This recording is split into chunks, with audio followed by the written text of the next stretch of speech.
शुक्र और केतु के इकट्ठे होने से कुछ राशियों की जिंदगी में होगा कोई बड़ा चमत्कार। शुक्र और केतु के 3 नंबर से कन्या राशि में बनेगी जुगलबंदी। कुछ राशियों के बदल जाएंगे नसीब, जो आपने सोचा भी नहीं होगा वह होगा और खुशियों की सौगात मिलेगी। शुक्र और केतु का कॉम्बिनेशन ज्योतिष में रखता है बहुत खास अहमियत। सभी दर्शकों को मेरा गुरमीत बेदी का नमस्कार। मेरे YouTube channel astrologer Gurmeet Bedi में आप सबका हार्दिक स्वागत है। मैं हूं गुरमीत बेदी। आज की ये मेरी पोस्ट बेहद खास है, खासकर ज्योतिष पर रुचि रखने वालों के लिए तो ये पोस्ट बहुत महत्वपूर्ण है। हमारे नव ग्रहों में से 2 महत्वपूर्ण ग्रह शुक्र और केतु अब इकट्ठे होने जा रहे हैं। 3 नवंबर से कन्या राशि में ये दोनों ग्रह एक साथ युति बनाने वाले हैं, यानी कॉम्बिनेशन बनाने वाले हैं, जो आने वाले दिनों में कई राशियों की जिंदगी में कुछ बड़ा करके दिखाएगा, कुछ खास करके दिखाएगा। यानी कुछ राशियों की जिंदगी में इन दोनों ग्रहों की जुगलबंदी से कोई बड़ी घटना होगी, और ऐसी घटना होगी जिसके बारे में आपने सोचा भी नहीं होगा। लेकिन ये कोई निराश करने वाली घटना नहीं होगी, आपको सुखद जो है वो आश्चर्य देगी।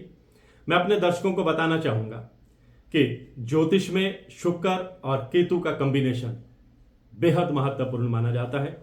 जब ये दोनों ग्रह इकट्ठे होते हैं तो कुछ ऐसा घटनाक्रम कर दिखाते हैं जिसके बारे में आपने कभी तसव्वुर भी नहीं किया होता है। केतु एक मायावी ग्रह है, एक पापी ग्रह है, तिलस्मी ग्रह है, शैडो ग्रह है, रहस्यमय ग्रह है, विजिबल नहीं है। इस सबके बावजूद केतु आध्यात्म के प्रतीक भी हैं, मोक्ष के कारक भी हैं, वैराग्य के कारक भी हैं। और दूसरी तरफ शुक्र एक ऐसे ग्रह हैं जिन्हें हमारे ज्योतिष के ग्रंथों में प्रेम का, रोमांस का, काम वासना का, धन दौलत का, विलासता का, ऐश्वर्य का, स्त्री सुख, वाहन सुख और प्रेम सुख का कारक माना जाता है। शुक्र ग्रह हमें भौतिक सुख यानी मटीरियलिस्टिक लाइफ देते हैं, हमें कला और प्रतिभा देते हैं यानी आर्टिस्टिक नेचर देते हैं, ऑपोजिट सेक्स को अपनी ओर अट्रैक्ट करने की क्षमता देते हैं। शुक्र को अंग्रेजी में वीनस भी कहा जाता है, और वीनस का मतलब होता है सौंदर्य की देवी। शुक्र ग्रह जीवन में प्रेम, रोमांस, सुखी वैवाहिक जीवन प्रदान करने में एक महत्वपूर्ण भूमिका निभाते हैं। और यही वजह है कि जब भी कुंडलियों का मिलान किया जाता है ज्योतिष में, तो वर और वधू की कुंडली में सबसे पहले शुक्र की शुभ स्थिति पर अधिक ध्यान दिया जाता है। शुक्र यदि कुंडली में शुभ स्थिति में विराजमान है तो व्यक्ति को सभी प्रकार के ऐशो आराम और ऐश्वर्य की प्राप्ति होती है। तो व्यक्ति को जीवन में सुख सुविधाओं की प्राप्ति होती है, अकूत धन संपत्ति का वो मालिक बनता है, लग्जरी लाइफ जीता है, जीवन में भरपूर प्रेम रहता है, पर्सनैलिटी में गजब का आकर्षण रहता है। ऐसे जातक प्रेम और रोमांस का अपनी जिंदगी में भरपूर आनंद लेते हैं, और ऐसे लोगों की ब्रांडेड चीजों में रुचि रहती है। महंगे कपड़े, महंगी घड़ी, महंगे मोबाइल और लग्जरी गाड़ी रखना उनका शौक रहता है। शुक्र को भौर तारा और चमकीला तारा भी कहा जाता है। सूर्य के बाद शुक्र को ही सबसे चमकने वाला ग्रह बताया गया है। तेज गति से चलने वाला ये ग्रह होने के कारण शुक्र साल में एक बार केतु के साथ कॉम्बिनेशन जरूर बनाते हैं। इसलिए पृथ्वी पर बहुत से लोगों की कुंडली में शुक्र और केतु का जन्म के समय कॉम्बिनेशन बनता दिखाई देता है। इस समय जो केतु ग्रह है वो तुला राशि में गोचर कर रहे हैं, और 30 अक्टूबर को वो राशि परिवर्तन करके कन्या राशि में आ जाएंगे। दूसरी तरफ जो शुक्र है वो सिंह राशि में गोचर कर रहे हैं, और 3 नवंबर को 4:58 पर वो कन्या राशि में आ जाएंगे, जहां केतु के साथ उनका कॉम्बिनेशन बनेगा।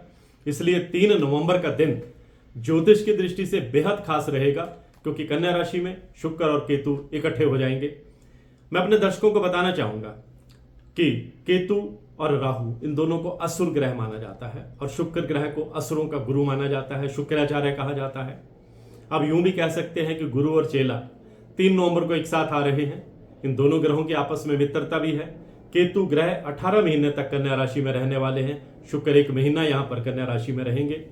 कन्या राशि में शुक्र और केतु की जो युति है वो कई राशियों के जीवन में अचानक बड़े बदलाव ला सकती है। कुछ ऐसी घटनाएं जिंदगी में हो सकती हैं जिनका आपके जीवन पर बहुत ही पॉजिटिव फर्क पड़ेगा।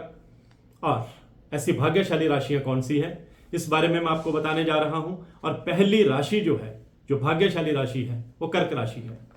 कर्क राशि में शुक्र और केतु की जो युति है वो तृतीय भाव में, 3rd हाउस में बनने जा रही है। और कुंडली का जो 3rd हाउस होता है उसे भाई बहन और पराक्रम स्थान कहते हैं, हमारे कॉन्फिडेंस का स्थान कहते हैं। और इसलिए आपके पराक्रम में वृद्धि होगी, मेहनत का पूरा फल मिलेगा, कैरियर में तरक्की होगी, लव लाइफ बेहतर होगी, वैवाहिक जीवन में खुशियां आएंगी, आपके विरोधी चारों खाने चित होते चले जाएंगे। कोर्ट कचहरी में अगर कोई मामला चल रहा है तो निर्णय आपकी फेवर में आ सकता है। परिवार के साथ आप अच्छा एक बेहतरीन वक्त बिताएंगे, यादगार वक्त बिताएंगे।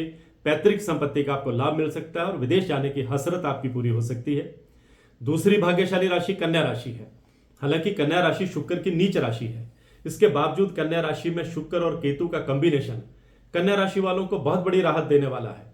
कन्या राशि में शुक्र और केतु की जो युति है वो 5वें घर में हो रही है, जिसे विद्या, बुद्धि, संतान भाव भी कहा जाता है और प्रेम का स्थान भी कहा जाता है। वैवाहिक जीवन में खुशियां आएंगी, लव लाइफ बेहतर होगी, खूब मुनाफा होगा, रोमांस के आपको मौके मिलेंगे और आप अपने प्रतिद्वंदियों को कड़ी टक्कर देने में, जो आपके कंपटीशन में खड़े हैं उनको आप टक्कर देने में कामयाब रहेंगे।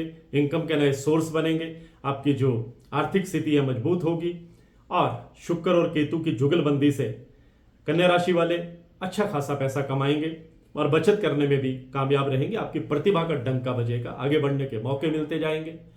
तीसरी भाग्यशाली राशि तुला राशि है। तुला राशि शुक्र की राशि है, शनि की यह उच्च राशि है और केतु की यह मित्र राशि है, इसलिए तुला राशि वालों को जबरदस्त सफलताएं मिलेगी। तुला राशि में शुक्र और केतु की जो युति है वो 10th हाउस में 10वें भाव में हो रही है और जो कुंडली का 10वां भाव होता है इसे पिता स्थान कहते हैं, राज दरबार स्थान कहते हैं, कैरियर का स्थान कहते हैं और इसलिए आपका कैरियर तेजी से चमकेगा, प्रमोशन के योग बनेंगे, कारोबार में तरक्की होगी, पैतृक संपत्ति का आपको लाभ होगा, समाज से आपको यश और मान मिलेगा और सरकारी पक्ष से भी आपको को जो है वो मदद मिलने की आप पूरी उम्मीद कर सकते हैं। कोर्ट कचहरी में कोई मामला चल रहा है तो जीत होने के आसार बढ़ते जाएंगे। और चौथी भाग्यशाली राशि वृश्चिक राशि है। वृश्चिक राशि में शुक्र और केतु की जो युति है वो 11वें भाव में हो रही है, जिसे इनकम का स्थान कहा जाता है, इसलिए इनकम में बढ़ोतरी होगी। लंबे समय से रुके हुए काम एक बार फिर से शुरू हो जाएंगे, समाज में मान सम्मान बढ़ेगा, परिवार के साथ अच्छा वक्त बीतेगा, नई नौकरी की तलाश कर रहे लोगों को सफलता हासिल हो सकती है, लव लाइफ आपकी बेहतर होगी, विदेश जाने की इच्छा पूरी होगी, किसी नए प्रोजेक्ट में आप निवेश कर सकते हैं, नया वाहन भी खरीद सकते हैं। तो ये था शुक्र और केतु की जो युति है वो 3 नवंबर से जो बनने जा रही है, दोनों ग्रह इकट्ठे होने जा रहे हैं। तो किन राशियों को कुछ बड़ा करके दिखाएंगे, कुछ खास करके दिखाएंगे, आज की इस पोस्ट में मैंने आपको यही बताया। इसी तरह की जानकारियों के लिए मेरे YouTube channel astrologer Gurmeet Bedi से जुड़े रहिए। आपका बहुत बहुत आभार। मैं हूं गुरमीत बेदी।